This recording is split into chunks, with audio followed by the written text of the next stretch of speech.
안녕하세요. 김민서입니다. 지난 영상에서는 기준점 효과, 확증 편향, 후광 효과 같은 것들이 우리의 판단을 어떻게 흔드는지에 대해서 이야기를 해보았습니다. 이번 영상에서는 두 가지에 대해서 이야기를 해볼 건데요. 첫 번째는 그 편향이 전문가들에도 똑같이 어쩌면 더 심하게 나타난다는 이야기고, 두 번째는 우리가 돈과 관련된 선택을 할 때 얼마나 비합리적으로 행동하는지에 대한 이야기입니다. 먼저 과신부터 시작하겠습니다. 카너먼은 책의 3부 전체를 이 과신이라는 주제에 할애를 합니다. 우리는 스스로의 판단을 지나치게 믿는다는 건데요. 그리고 그 과신이 자만침의 문제가 아니라 시스템 1이 작동하는 방식에서 구조적으로 나온다는 걸 보여줍니다. 이해 착각이라는 개념부터 이야기를 해보겠습니다. 우리는 세상이 우리가 생각하는 것보다 훨씬 더 이해 가능하고 예측 가능하다고 믿습니다. 그 이유가 뭐냐면 시스템 1이 항상 이야기를 만들어내기 때문입니다. 어떤 사건이 일어나면 시스템 1은 즉시 그럴듯한 설명을 만들어냅니다. 이 설명이 논리적으로 일관성 있게 느껴지면 우리는 세상을 이해했다고 느낍니다. 실제로 이해했는지와 상관은 없죠. 카너먼이 들은 예시가 구글인데요. 구글의 성공 스토리를 들으면 당연히 그렇게 됐어야 했다는 느낌이 듭니다. 처음부터 탁월한 전략이 있었고 뛰어난 리더십이 있었고, 그러니까 당연히 성공했다는 식으로 받아들이게 됩니다. 그런데 카너먼은 이게 큰 착각이라고 합니다. 성공한 기업의 이야기는 항상 성공을 기준으로 역순으로 재구성됩니다. 운이 좋았던 요소들이 탁월한 판단으로 포장이 되고 실패했을 수도 있던 순간들은 지워집니다. 비슷한 전략을 가졌지만 실패한 수백 개의 기업들은 아무도 기억하지 않습니다. 살아남은 것들만 보이니까 성공에 뭔가 법칙이 있는 것처럼 느껴지는 거죠. 이게 사후 판단 편향이랑 연결됩니다. 어떤 일이 일어난 후에 우리는 그게 일어나기 전에도 그렇게 될 거라고 알고 있었다고 느낍니다. 나 그럴 줄 알았어. 이게 다 사후 판단 편향입니다. 이건 기억이 슬쩍 바뀌는 겁니다. 실제로 예측하지 못했는데 결과를 알고 나서 과거에 자기 판단을 결과에 맞게 수정을 하는 거죠. 본인도 의식하지 못하는 사이에 그렇게 됩니다. 이 때문에 우리는 자기가 실제보다 훨씬 더 많은 걸 미리 알고 있었다고 느끼게 되는 겁니다. 그래서 과신이 생기게 됩니다.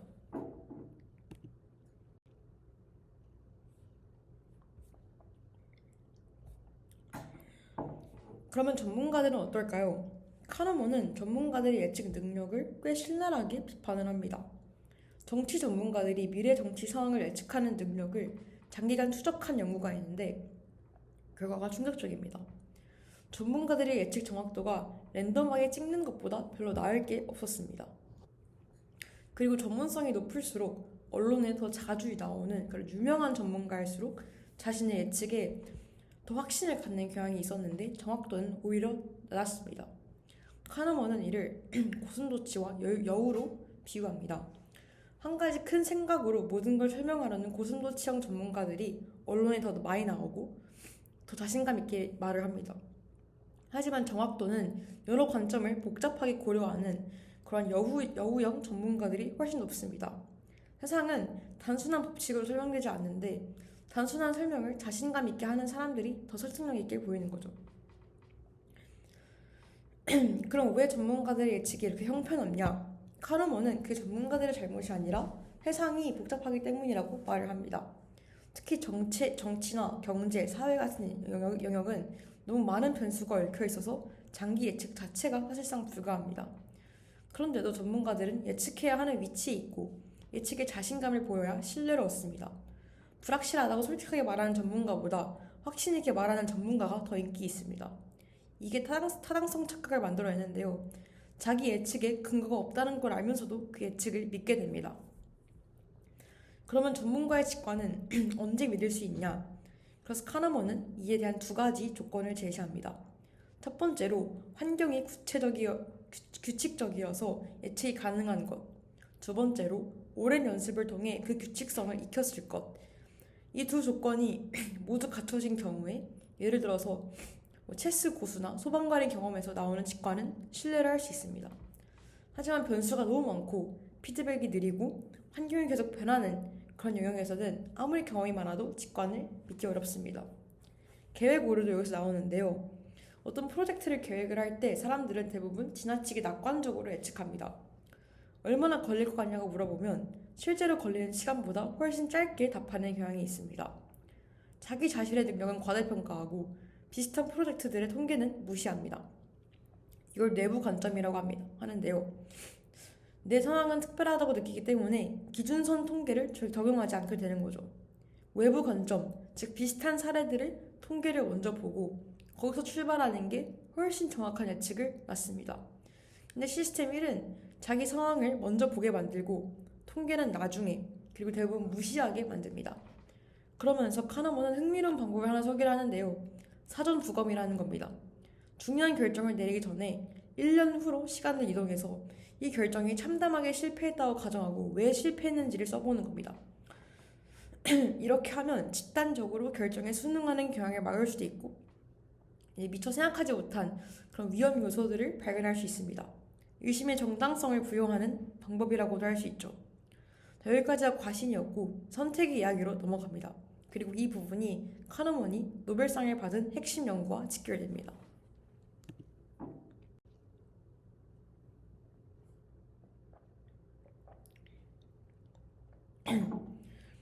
경제학은 이제 오랫동안 인간을 합리적인 행위자로 가정을 했습니다.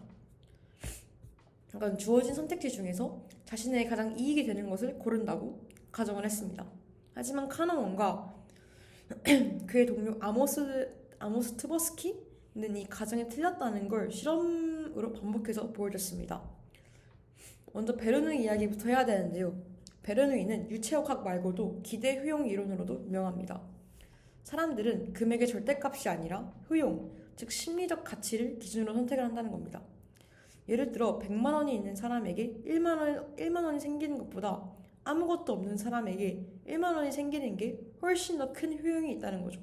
이건 맞습니다. 근데 카너먼은 여기에 결정적인 문제가 있다고 지적을 합니다. 베르누이의 이론은 현재 상태만 봅니다. 어디서 왔는지, 무엇을 이뤘는지는 반영하지 못합니다. 그래서 카너먼과 트버스키는 전망 이론을 내놓습니다. 핵심은 세 가지인데요. 첫 번째로 우리는 절대적인 부의 상태가 아니라 변화에 반응합니다. 지금 내가 얼마를 가지고 있느냐보다 어제보다 얼마나 늘었거나 줄었느냐에 반응을 합니다. 기준점이 있고 그 기준점에서의 변화가 중요하다는 거죠. 두 번째로 민감성 감소입니다. 처음 변화가 일어날 때 가장 강하게 느끼고 변화가 계속될수록 덜 느낍니다. 아무것도 없는 사람이 1만 원을 얻으면 엄청난 효용을 느끼지만 1억이 있는 사람이 1만 원을 더 얻는 건 별 감흥이 없습니다. 반대로 손실도 마찬가지인데요. 1만 원을 잃는 것과 100만 원을 잃는 것의 고통 차이가 100배는 아닙니다. 세 번째가 가장 중요한데요. 손실 회피입니다. 같은 금액이라도 잃는 것의 고통이 얻는 것의 기쁨보다 훨씬 큽니다. 얼마나 크냐면 실험들을 종합해보면 손실의 고통이 이득의 기쁨보다 대략 2배 정도 강하다고 합니다. 1만 원을 잃는 고통을 상쇄하려면 약 2만 원을 얻어야 한다는 겁니다. 이게 우리의 비합리성을 설명하는 핵심 메커니즘입니다. 이 손실 회피가 어떻게 나타나는지 예를 들어보겠습니다. 지금 여러분에게 동전을 던져서 앞이 나오면 15만 원을 주고 뒤가 나오면 10만 원을 내야 하는 내기를 제안한다면 받아들이시겠습니까? 이제 기대값으로 계산을 하면 명백히 유리한 내기입니다. 평균적으로 하면 할수록 이득이 쌓이는 거죠. 근데 대부분의 사람들은 이 내기를 거부합니다. 10만 원을 잃는 고통이 15만 원을 얻는 기쁨보다 더 크게 느껴지는 거죠. 소유 효과도 여기서 나오는데요. 내가 가지고 있는 것에는 그것 자체의 가치보다 더 높은 가치를 부여하게 됩니다. 어떤 물건을 살 때 지불할 용의가 있는 금액보다 그 물건을 이미 갖고 있을 때 팔기 위해 요구하는 금액이 훨씬 높습니다. 단지 내 것이란 이유만으로요. 이것도 손실 회피 때문인데요. 파는 것은 잃는 것처럼 느껴지고 그 손실의 고통이 크니까 더 높은 가격을 요구하게 되는 거죠.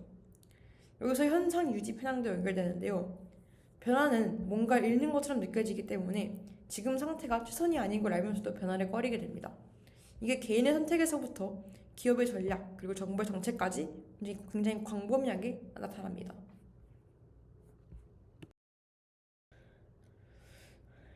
또 하나 흥미로운 게 있는데 바로 네 갈래 유형입니다. 이건 이득과 손실 그리고 확률이 높을 때와 낮을 때를 조합해서 나타나는 네 가지 패턴입니다. 이득이 예상되고 확률이 높을 때 우리는 위험을 회피합니다. 90%의 확률로 100만 원을 얻거나 확실하게 85만 원을 얻거나 선택하려면 대부분 확실한 85만 원을 고릅니다. 기대값으로는 90만 원짜리가 유리한데도요. 이득이 예상되고 확률이 낮을 때는 반대입니다. 위험을 추구하게 되는데요. 0.1%의 확률로 100만 원을 얻거나 확실하게 800원을 얻을 때 선택하라면 많은 사람들이 도박을 선택합니다. 기대값으로 보면 800원짜리가 낮지만 100만 원이라는 금액이 주는 매력 때문에 그렇습니다. 이게 복권이 팔리는 이유인데요. 낮은 확률에 비합리적으로 높은 가중치를 두게 됩니다. 손실이 예상되고 확률이 높을 때는 또 달라집니다. 위험을 추구하게 되는데요. 90%의 확률로 100만 원을 잃거나 확실하게 85만 원을 잃거나 선택을 하려면 도박을 택하는 사람들이 많아집니다. 어차피 잃는다면 혹시 모를 가능성에 걸어보는 거죠. 이게 주식에서 손실을 보고 있을 때 손절하지 못하고 계속 버티는 이유이기도 합니다.